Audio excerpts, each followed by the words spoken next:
Hi, Dave Feldberg, Coastal Real Estate Group, and I thought I'd talk to you today about interviewing listing agents. You've decided to sell your house, you're trying to decide the best listing agent to use. You're going to hear a lot of agents say, I've got a buyer for your house. Chances are they don't. You can always ask, how many transactions have you brought the buyer to in the last 12 months?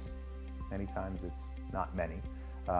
So the top 3 questions I would ask a listing agent is, how many transactions have you done in the last 12 to 24 months, listing side transactions?